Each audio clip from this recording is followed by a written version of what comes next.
Hey everybody, it is Kellen Nitro for Nitro Maniac TV's Wrestling Unlimited. Joining me today is Mr. Moorhouse.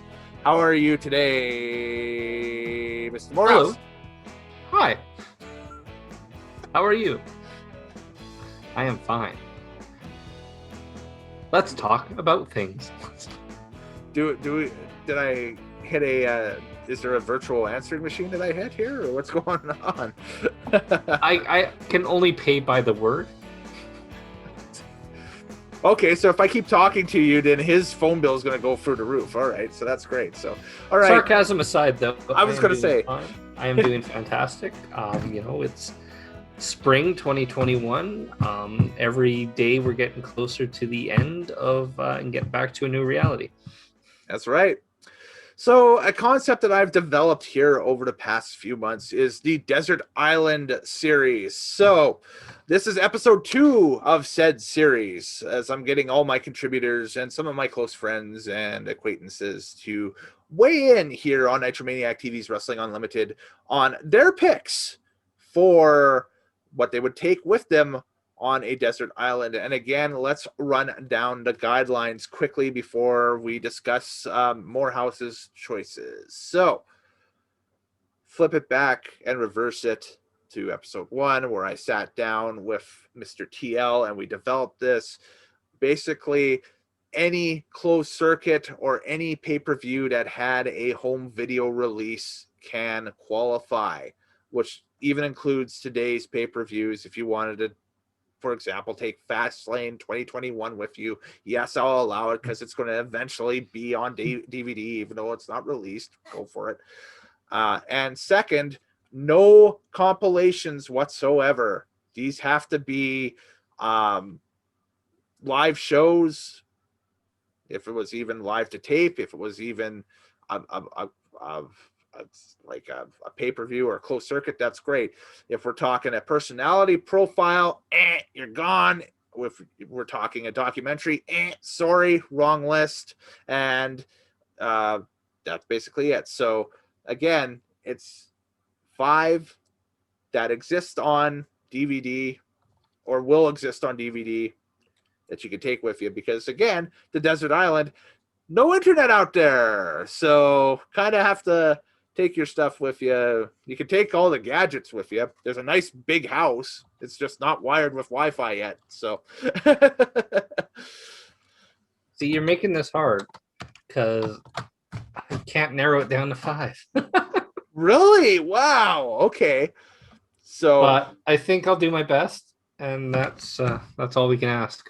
well, let me run down my choices first, and maybe that will help you out with yours. So going back to episode 1, um, these were my choices that I named off in episode number 1. So we've got, in no particular order either. I'm not looking for, a chronological order. Just pick 5, basically. I've got the very first WrestleMania. I've got WrestleMania 20. I've got the 1987 NWA Great American Bash. I've got Wrestle Kingdom 12. And I've got WWE Backlash 2004. Thoughts? Well, well, okay, let me write these down. So the one I offended me was your last one. Okay. I know why you picked it, but there's controversy with it. Mm-hmm. Mm-hmm. New Japan Kingdom 12. Yeah. What was it? You had NWA 87 Starcade? Yeah. Great American Bash 87. Oh, Great American Bash 87. You had WrestleMania 20. Mm-hmm. And you had WrestleMania 1. Yes. Interesting. Okay, we have completely different lists. As one would expect. So there we go. So are we gonna talk about yours right now, or are we just gonna throw mine out there and then compare? Well, let's throw yours out there right now, and then Okay. we can come back and we'll compare, because the folks, if they've watched episode 1, have already heard me argue my case for each of these already. So we'll save that for the back half of the video. It's all about you, my friend. Okay. What have you got for your 5? So we'll go oldest to newest. Sure, whatever order you want. Like I said, there's no real particular order with this. So my first one is WrestleMania 10. Okay. My second one is Starrcade 97. Starrcade 97, okay. Survivor Series 98. Wow, the Deadly Game Tournament. Very nice, very nice. Okay. WrestleMania 17. Mm-hmm. Mm-hmm. Wrestle Kingdom 11. Ooh, okay. So there we An go. honorable mention, All In. Okay. Okay. Very interesting. So very inclusive and very diverse 5 picks that you've got there. And your top alternate, of course, being All In. I should mention, too, my top alternate was WrestleMania X7. So there we go. If we need to talk about that even further, basically, that is what is critically considered to be the greatest WrestleMania of all time. It still feels like that today when you watch it. It's got a great flow to the show, so on and so forth. Mm-hmm. Elaborate more if you wish. So, yeah, that's it. Just yeah, exactly. So, boom. All right, and that's the one that we kind of sort of agree upon on both of our lists, but I have it down as an alternate in case. And I have it as a top 5. Yeah, and you have it as a top 5 one. So I'll start with your alternate, then, All In. Of course, this being we talked about Wrestle Kingdom 12 with Mr. TL being kind of the catalyst of AEW to some point. This definitely is the catalyst to AEW and what we see right now. Mm-hmm. Again, this is the bet that Cody Rhodes made with Dave Meltzer, saying that their brand could attract 10,000 plus to a closed building because nobody outside of WWE had done that for wrestling in North America since WCW closed up shop in 2001. And I think their last 10,000 seat house was in 2000. And when it came to that challenge, it wasn't just about if Cody could do it. It was if Ring of Honor could do it at the time, where Cody was working with at the time. Yeah. Cody accepted the challenge. And instead of using Ring of Honor, he utilized a bit of it, but he also utilized other areas of independent wrestling at the time, New Japan, Progress Wrestling. He used Impact as well too.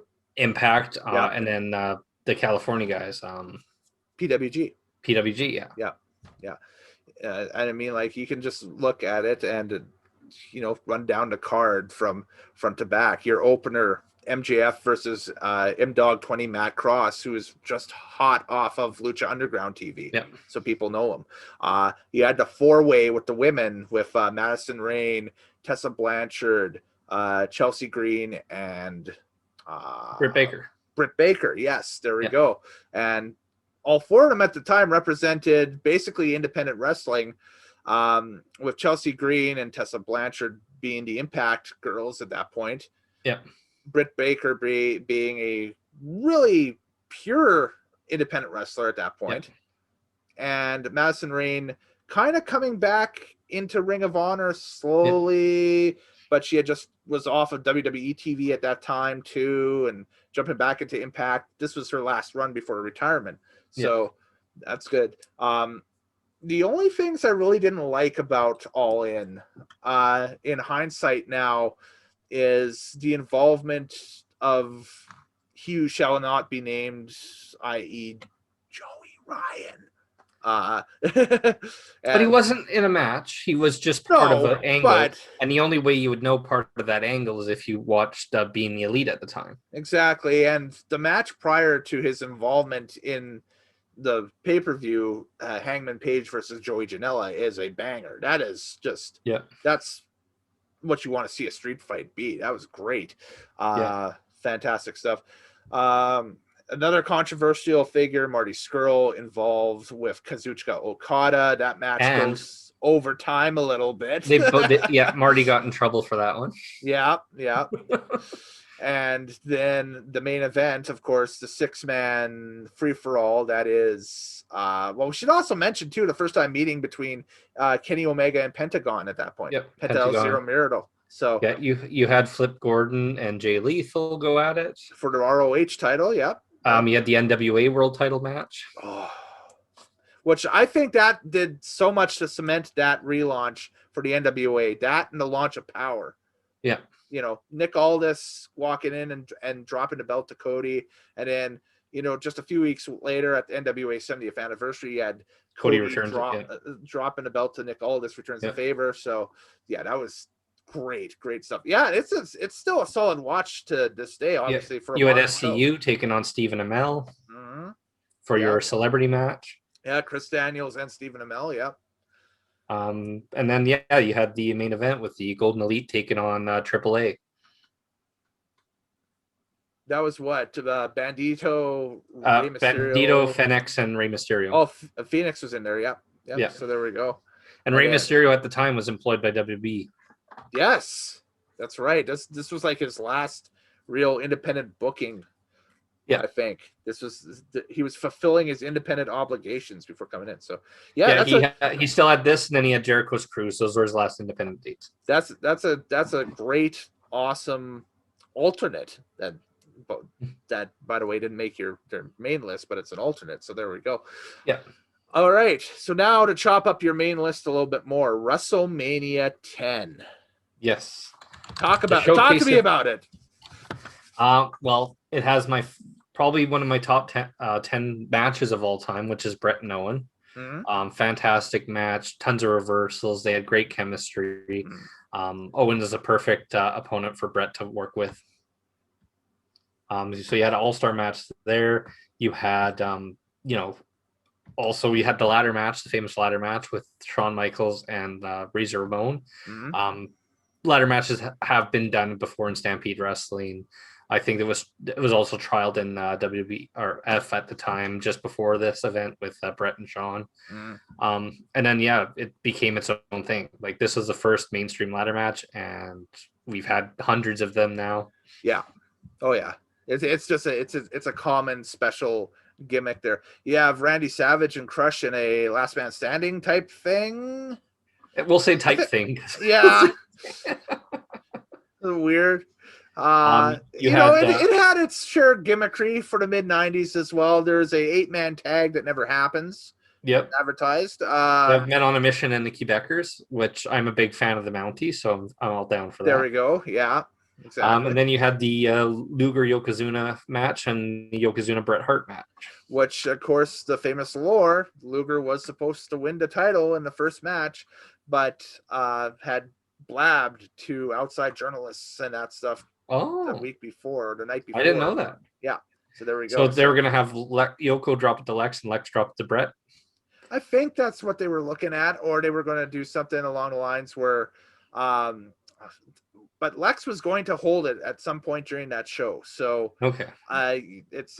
They discuss it, I think, in the something to wrestle with Conrad and Bruce denies that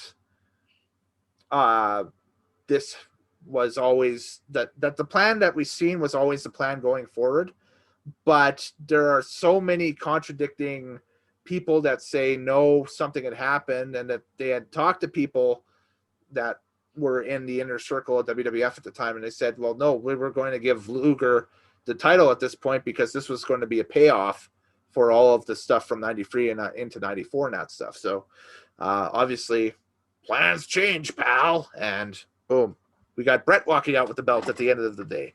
Yeah, I think the Lex experiment, they wanted Lex to be the next Hulk Hogan babyface superstar. However, he didn't have that personality. He was not a babyface superstar. He plays a better heel than he plays a babyface. Mm-hmm. So there we go. So we talked about obviously X7. We've talked about All In for your alternate. We talked about WrestleMania 10. We got Starrcade 9-7. Yeah, there we go. So Starrcade 97. Sting and Hogan. This is the payoff. Year-long feud. Yeah, this is long-term storytelling. Yeah. From Sting basically changing his look all up and everything at what was it? That Fall Brawl War Games, which was kind of catalyzed by the War Games the year before, where the NWO brought in fake Sting to dupe the WCW guys into thinking, hey, Sting's not on your side anymore. Lol, we're getting Sting. And all of a sudden the real Sting came out and said, is that proof enough for you? And told WCW to basically in the match, but did not declare for the NWO. So this was Vigilante Sting. This was Crow Sting. This is sad children narrating over my entrance music Sting. Yeah. But this is the Sting character that he's carried on ever since till today. Oh, absolutely. Yeah. The more iconic, like, all right, what's more iconic, Surfer Sting or Crow Sting? Crow Sting. But A Man Called Sting had great music. I mean, sure. He's a man called Sting. WCW Slam Jam, everybody. But this card, it had so much hype. I mean, the match didn't live up to expectations. They invited Bret Hart into the company, and they didn't know how to properly use him at the card, and they ended up having the screw job angle, trying to cash in on the Montreal screw job. All right, yeah, which didn't work out at all. Exactly. Because this match is also famous for the world's slowest fast count. Yes, that's always in there for sure. And I mean, like, the undercard for this thing too. It's kind of a decent WCW show, but it's not really flashy. But it's fun to watch. It's fun to still watch today. That's the main thing. It's something. Oh, it stands up. Yeah, it definitely does stand up. Because you have Eddie and Dean going at it. Mm-hmm. Good friends, great wrestlers. Yep. You have the NWO taking on the Steiners. Yep. You have Goldberg's first pay-per-view match against Steve Mongo McMichael. Mm-hmm. Saturn and Benoit, another two great wrestlers. Mm-hmm. Bagwell Luger, they had a feud going on at the time. Yeah. DDP and Henning, also another feud going on at the time. Yeah. And then he had Zbyszko and Bischoff for a commentary match. Which, who's going to be lead commentary? Well, it was the Battle of Nitro, I think. If Zbyszko won, WCW kept Nitro. If Bischoff won, they took control of Nitro. So there we go. And Zbyszko wins. Yeah. So, it's a fun card. It is a fun card, yeah. And it's probably prime WCW before they started to slide down. There we go. Cool. So prompt me on your last two choices there, because again, I'm just going off the top of my mind what you got. Well, we have It's a Deadly Game. Oh, yes. Okay. So this is a very interesting choice that you've got. WWF Survivor Series 1998. I missed watching this first run back in the day because that coincided the same night as the North American television premiere on A Channel of Hitman Hart Wrestling with Shadows. So I opted to watch Hitman Hart Wrestling with Shadows instead of the pay-per-view and never got around back to watching the pay-per-view.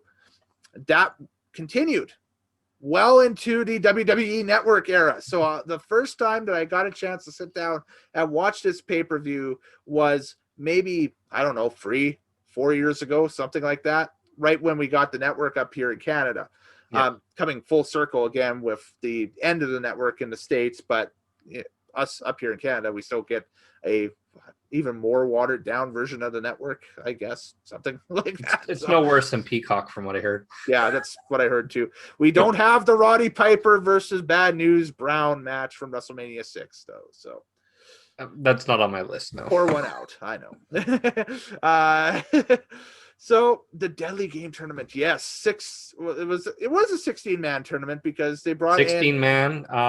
They brought in tournament winner gets the title. Yep, they brought in Dwayne Gill for Mankind to have an easy first round victory. It was not an easy first round victory. He was an accomplished man. He was a high school varsity coach champion when he coached a varsity peewee team to their football championship. Pros versus Joes, wannabes get to be. You had. Here's your opening rounds. You got Mankind and Dwayne Gill. Yeah. Al Snow, Jeff Jarrett. That's a good match. Yeah. Stone Cold and the Boss Man. That was advertised too. I remember that on the Raw. Regal and X-Pac. That's another great match. Shamrock and Goldust. Mm-hmm. Rock and Big Boss Man, who filled in again. Mm-hmm. And then Kane and Undertaker got a bye. Wow. Yeah, this is definitely an event that you and I think, closer to the end of the year around Survivor Series season, we should take a look at again and definitely watch. That tournament there just looks phenomenal, and it is phenomenal. You get the big screw job finish at the end of the night where cashing in on a screw job again. Again. back to back, 97 and 98. Just doing it. Yeah. So the Deadly Game Tournament, very, very cool. This pay-per-view is very important because it's A, the launching pad for The Rock. Mm-hmm.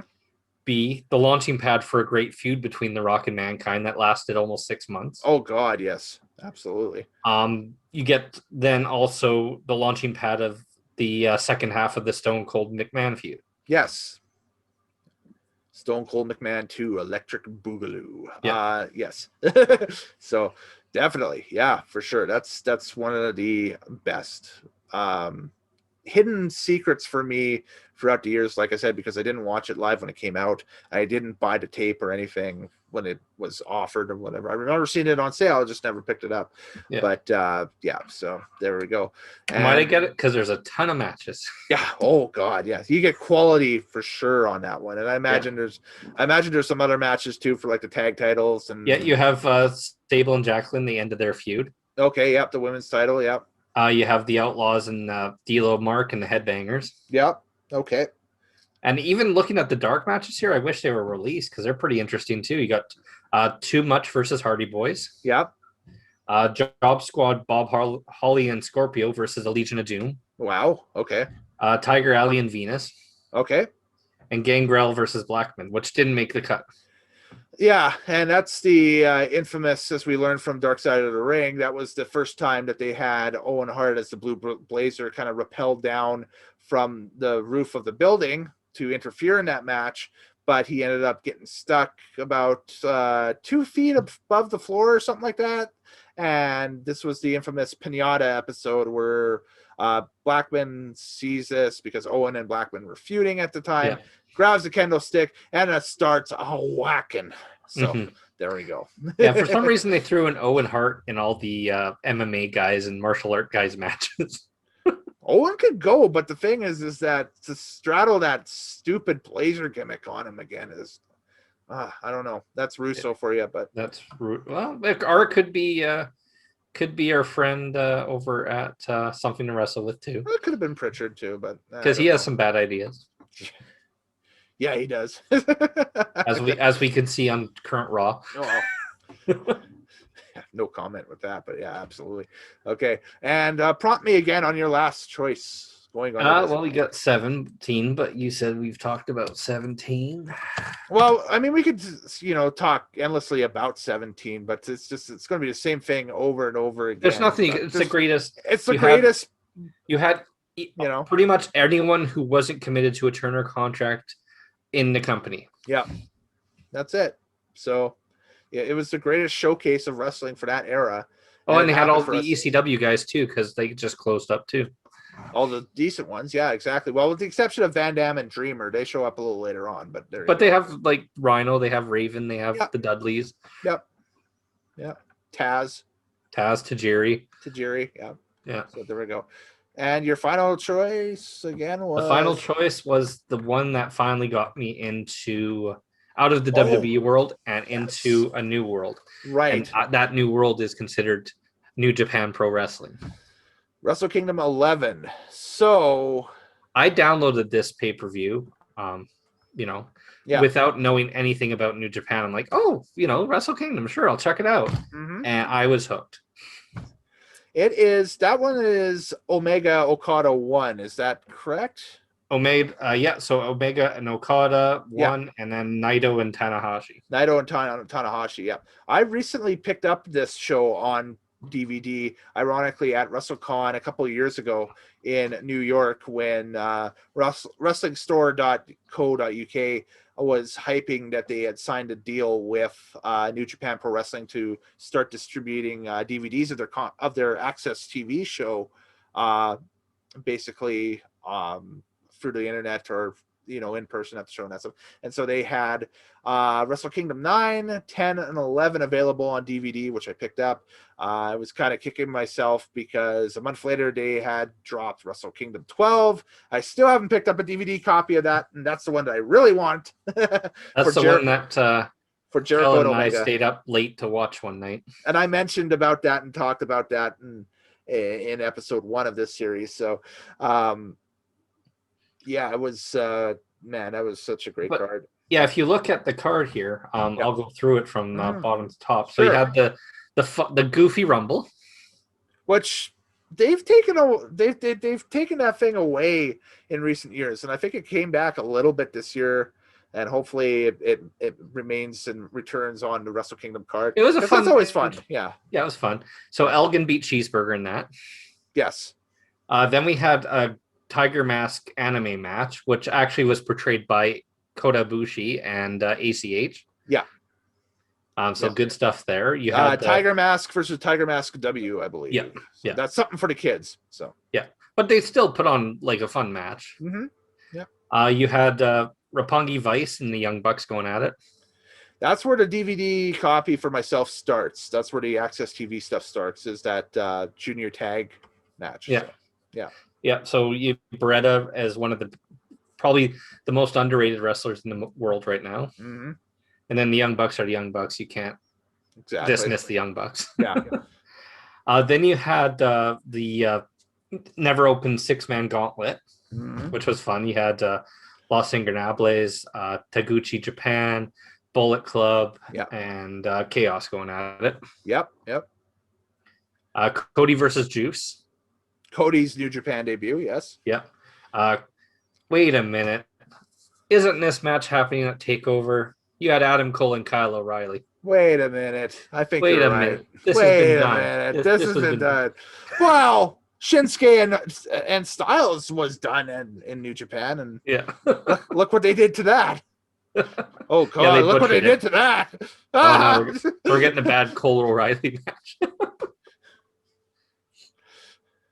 Then we had the 3-way tag team match between Ish and Yano, the Gorillas, and GBH.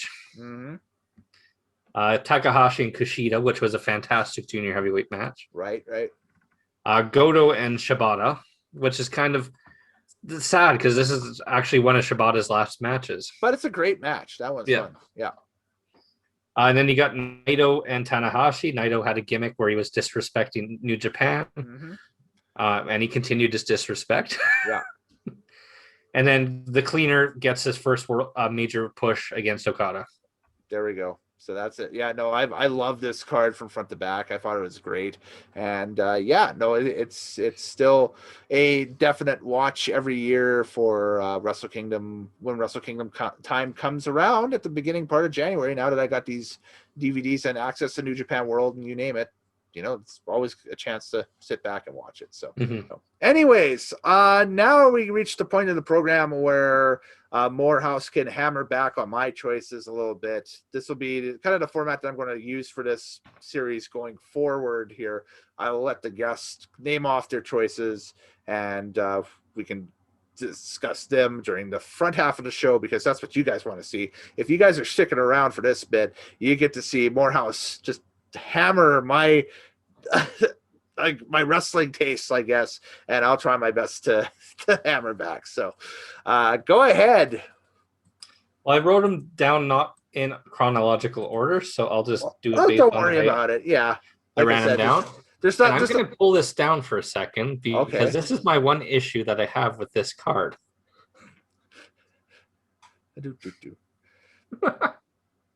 I mean, be a problem here.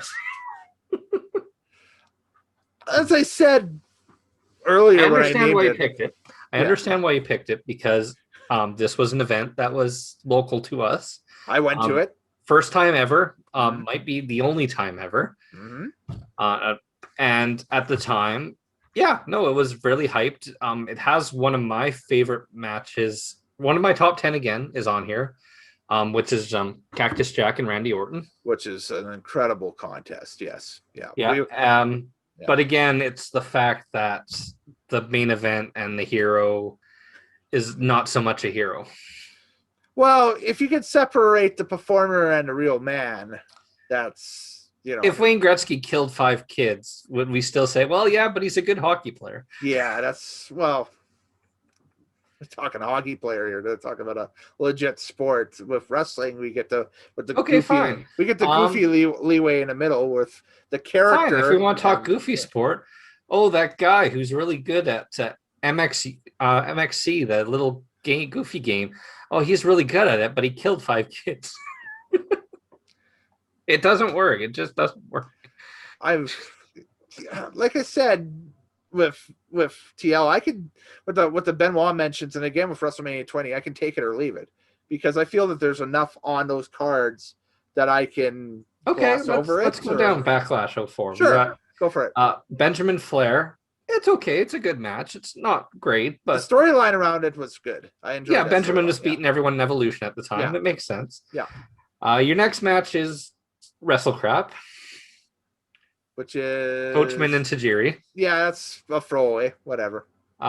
Next match, Jericho and Christian Trish Stratus. I was not a fan of that feud. No, but it was building off of WrestleMania 20 again and that stuff and the whole, the Chris Jericho, Trish Stratus, Christian love triangle thing. So next is Victoria Lita. They're good wrestlers. It's okay. Nothing wrong there. That actually is a it's a return match of sorts for Lita back into the fold because she wasn't used at all on the WrestleMania cards. So it's kind of cool to see. Is that after her neck injury still? I think I'm not sure. I'd have to see if she was on like the February pay-per-view. Okay. Then we got Orton Jack. That's one of the great. What's Randy Orton's probably best match of all time? Actually, Raw wouldn't have done a February pay-per-view. It was SmackDown's time there. So yeah, so it would have been Armageddon would be the last one. Yeah, so it would have been right. So there we go. Yeah. So you got Orton Jack, fantastic. Nothing wrong with that. Great match. Yeah, top 5-star match. Mm-hmm. Then you got a throwaway match with Hurricane and Lovers as Stones. And I remember being in the arena. And nobody was in their seats for that. No, it was whatever. And I think they even brought Eugene out to run the ropes just to make the fans give a crap. Yeah. And in the main event after that, right? And then we got Edge and Kane. Oh, Edge and Kane. Not a great yeah. match. It was Edge's first match back from severe injury. Yeah. But him and Kane don't have a great working style, unfortunately. No. And then, you got a main event, which was also a very good main event. Yes. But again, it gets canceled out. Yeah. So yeah, it's a good event. It's not. I think it's means more to you because you were there. You got to see it live. Exactly. That's why it's in your top 5. Yeah. And it's weird that I have that one in my top 5 and not something like WrestleMania 30, which I attended in person, or WrestleMania 35, which I attended in person. Not 34. You went there too. 30. Which one was in Orlando? 33. You went to the Florida one, which was bad. Yeah. Yeah. Roman Reigns Undertaker main event at which we got a good. I love the back. I love the Undertaker documentary where it showed all the backstage stuff. Great stuff. Yeah, it was fun. Yeah, exactly. Yeah. And then you see Undertaker barely walking around. But this is just me. The nostalgia factor for Backlash 04 is too much for me to not have it on that list. Yeah, you're a sucker for nostalgia. I'm a sucker for nostalgia because look at my other choices. The first WrestleMania, and I detailed. Well, we're going to talk about that one too, but not right after this one. Okay, all right. Kingdom 12. Kingdom 12, I love. Kingdom 12 was the first staying late to watch a New Japan event live that I've ever done, and probably only one I've done so far. Yeah. I'm a big Naito fan, so I actually got into that match, and I was really disappointed when my guy didn't win. That was one of the rare times that's happened in my life when it comes to wrestling. So no problem with 12. GAB 87, is that Steamboat and Flair? No, that even predates Steamboat coming back to the NWA.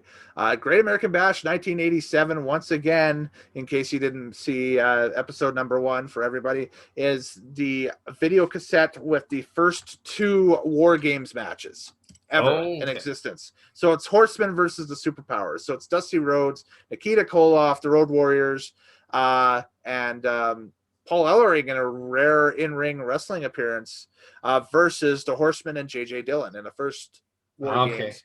And then J.J. gets subbed out because the Road Warriors tear J.J.'s shoulder apart. Yes, legit, tear J.J. Dillon's shoulder from his body on a doomsday device in the War Games cage, which, as we found out, is not very advisable for high spots, the old WCW cage.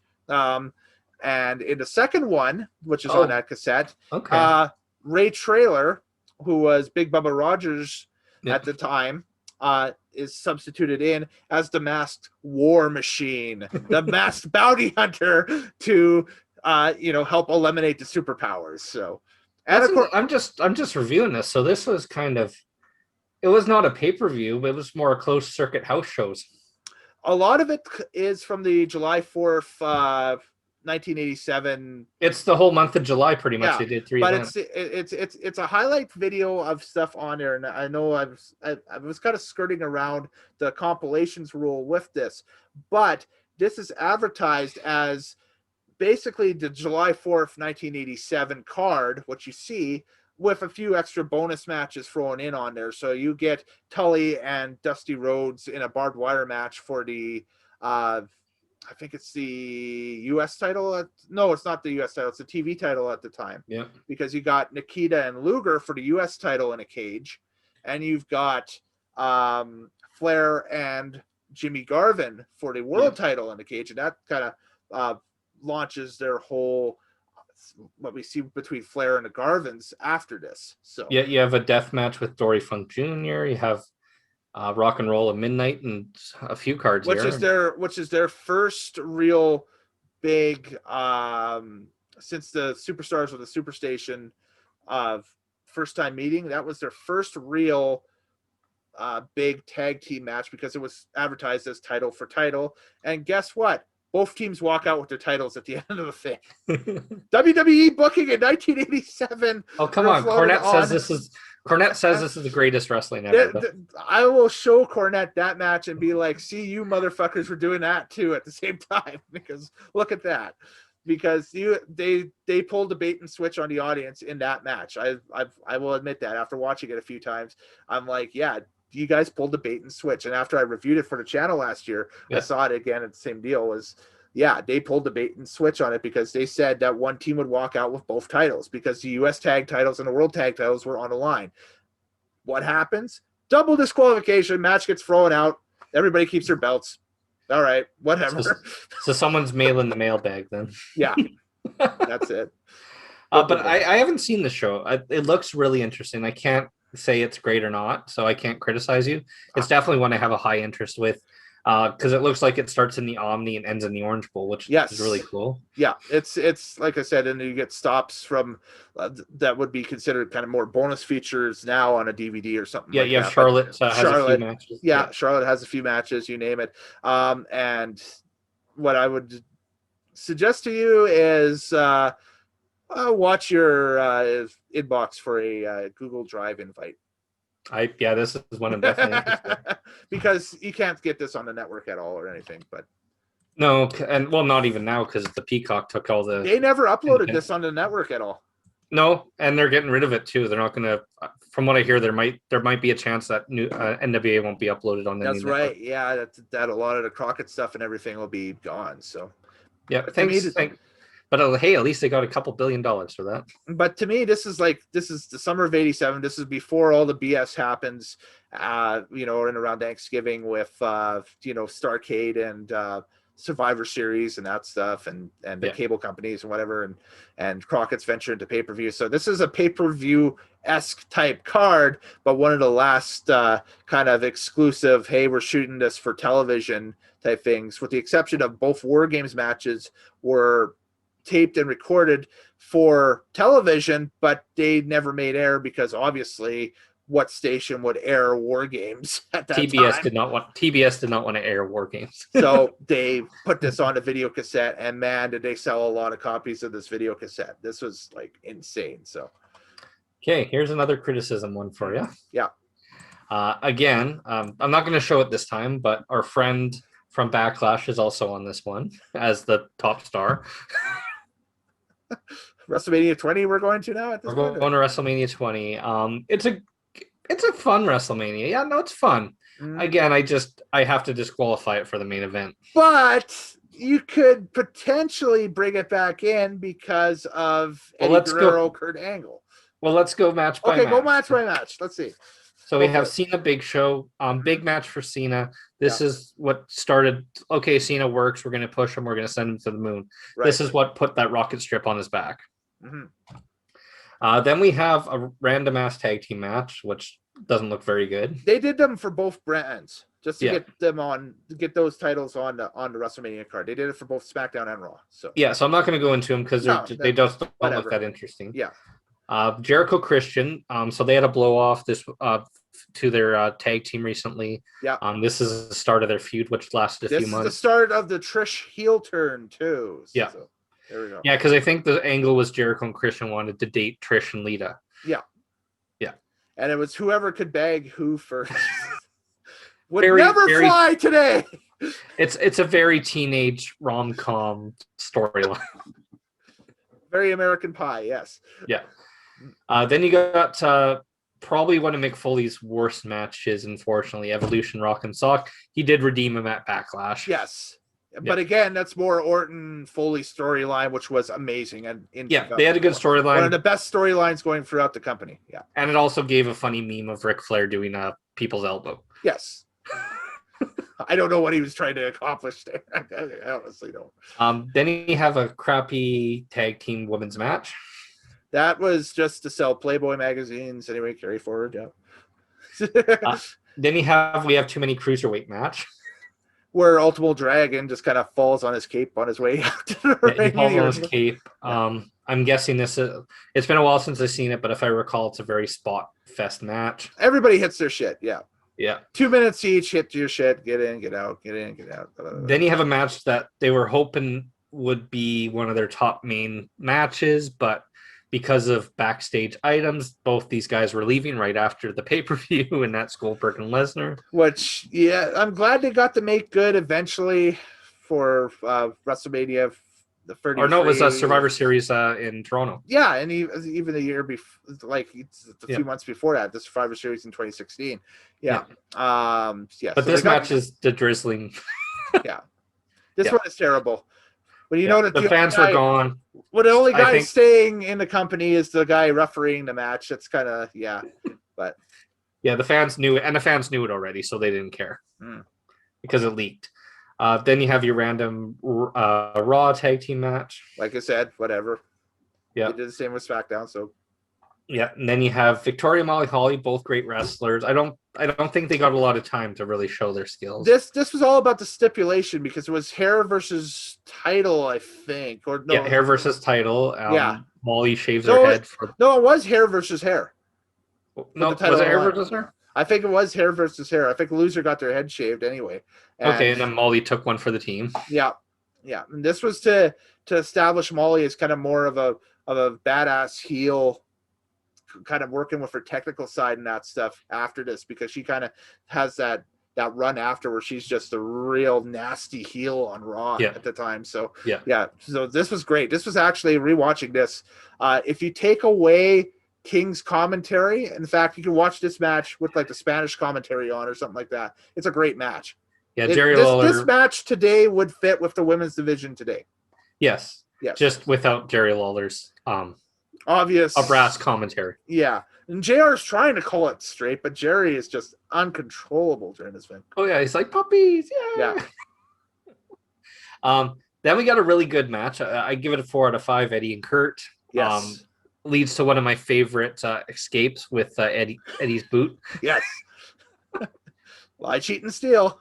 And then the roll up to win, And then we don't see much of Kurt after, but Kurt gets hurt and he becomes commissioner. Oh no, that's 03. Sorry, no. No, that's 04. You're right.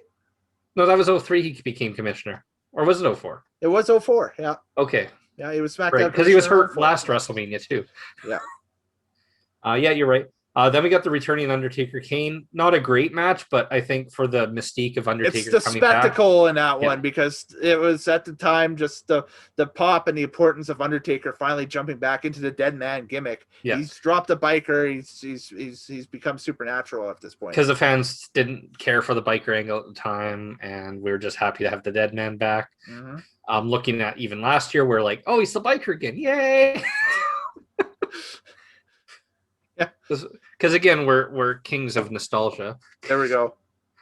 And then the main event. It's a near 5-star main event, but it gets disqualified because of the man involved. So even with the disqualification, the way that they have sold this pay-per-view in past years with WWE is, and to get people to watch it on the network, and maybe the way that it's uploaded now on Peacock is, minus that triple threat main event, they make Eddie and Kurt the main event. Yeah. And, the Taker return is kind of the after thing. And to me, that makes the show stand up on its own, is the Eddie and Kurt match and the Undertaker return. But you gotta live through Goldberg and Lesnar to get there. You do. Which is almost 15 minutes of nothing. You do, but like we said, this is one person's, desert island list. So I'm just saying this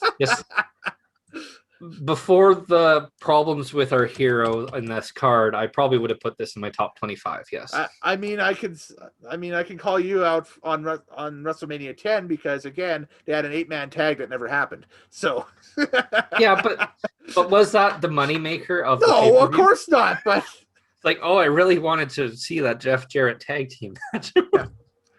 In fact, was it an 8-man tag or a 10-man tag? I can't remember. It was an 8-man tag. It was an 8-man tag, yeah. Yeah. Because Earthquake was involved in it in some way.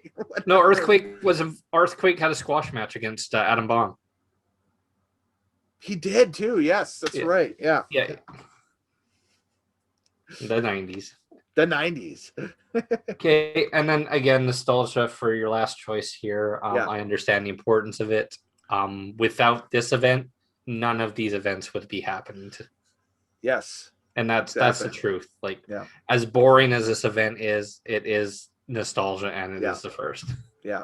But it is boring.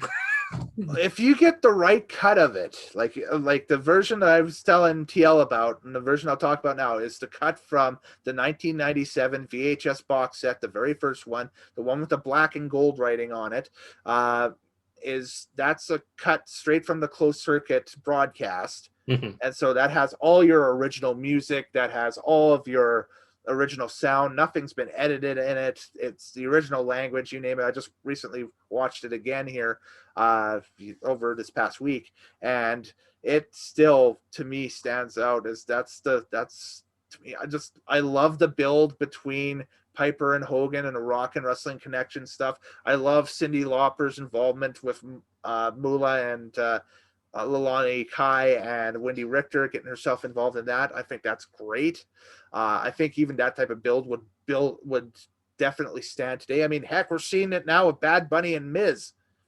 I think maybe the problem here is that it's been edited so much that it's lost its appeal. Yeah. Nobody has the right music. There's a lot of silence and gaps. They've cut out commentary from certain people. Yeah. And it's just going to get worse with Peacock, but. And Peacock's going to cut matches like that. We've already seen them cut matches for, Piper Bad News Allen had a big feud. Their match never existed now. Yeah, no, never existed. Exactly. This card, look at that. We'll go quickly. Tito and the Executioner. Which was Buddy Rose under the Executioner. Buddy Rose's lose weight quick. I love that thing. Yeah, the trainer of Wrestling with Regrets, Brian Zane. You got King Kong and SD Jones. That's Jobber versus Mid-Carter. That set the record, too. At the time, there was a legit world record in the Guinness Book of World Records for shortest pro wrestling match. And it was King Kong and SD. And it was King Kong and SD. This match goes 9 seconds. King Kong hits SD with an avalanche, gets the free count, and there was some confusion with the ref because the ref was actually supposed to give Bundy the 5 count for that, because this is the OG 5 count here. Bundy was doing this years before Big E made it in vogue to do the 5 count. So then we get Steamboat and Matt Bourne. Bourne at the time is a good match, but Bourne is definitely still jobber level here. Well, yeah, he's just he's in for a bit and then he's gone. So yeah, you got Beefcake and San Martino. San Martino can't wrestle at all. No, David can't wrestle at all. And they got 12 minutes. Oh my god. A lot of it is friction between Johnny V and Bruno on the outside. And I think this is the last appearance of Bruno in WWF until he got his Hall of Fame nod. He moves up to the commentary booth after this. But his relationship with Vince Jr. was not great. It starts to erode after this. Yeah. Yes. Yeah. Junkyard and Greg Valentine. Another great match. Yeah. Yeah, another great match, especially like I said with Junkyard Dog coming out to the ring to another one bites the dust, and you get that initial pop. This guy had a Road good. Warrior level. But now it's just pop. generic Southern music. Yeah, or grab them cakes. Yeah. You got Sheik and Volkov, fun tag team versus U.S. Express, who walk out to Springsteen's barn in the USA. And now it's generic track number 17. Yeah, or whatever. Yeah. Andre and Stud. The $15,000 slam match. Good spectacle. Both big men, but the wrestling's not great. No, but it's 80s wrestling. You got to think back. Look, if you want 80s, that's what it was. 80s wrestling, go to NWA and you'll get good 80s wrestling. Oh yeah, to compare this to like a Crockett match, forget it. Forget about it. But yeah, like if you want spectacle, go to WWF. If you want wrestling, go to NWA. Yeah. Then you get your MTV match, Richter and Liana Kai. Yeah.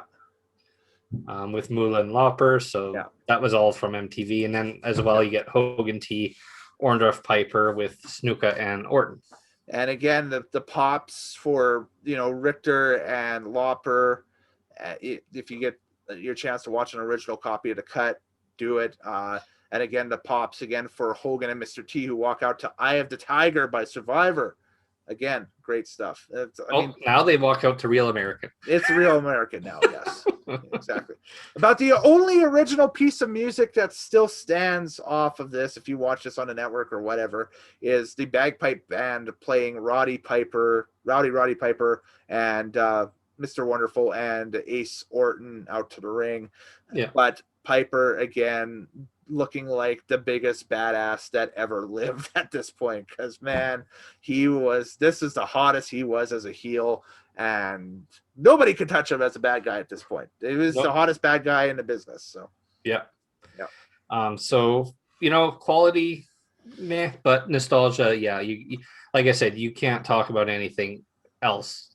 You have to start here. This is where it started. This is Genesis. Yes. Yeah, this is Genesis. This is where Spock was reborn. You're losing me with the Star Trek references here. So you've never seen Star Trek? I'm not a Star Trek fan. I'm not. I'm more of a Star Wars guy myself. So Star Wars. You're either good or bad in Star Wars.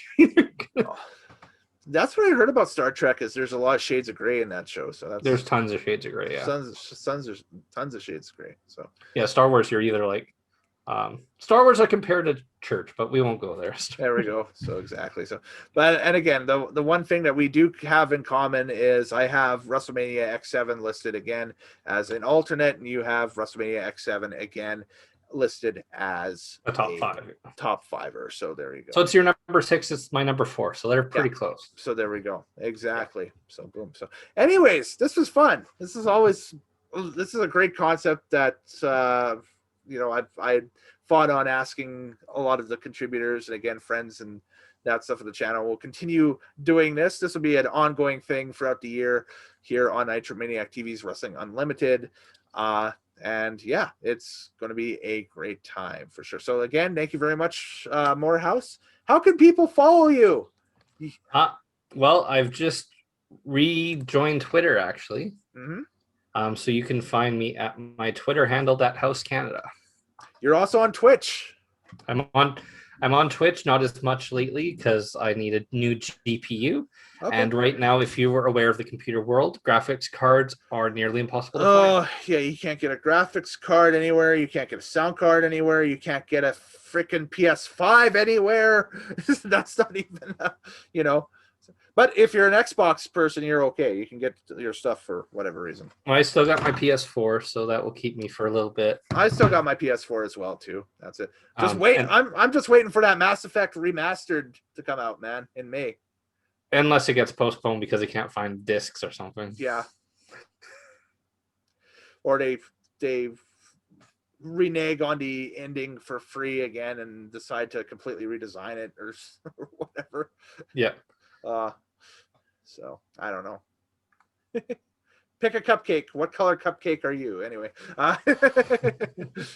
Are you red, blue, or green? A, B, or C? So there we go. But anyways, later days, happy wrestling watching. We'll catch you next time here on Nitromaniac TV's Wrestling Unlimited. What is your desert island list?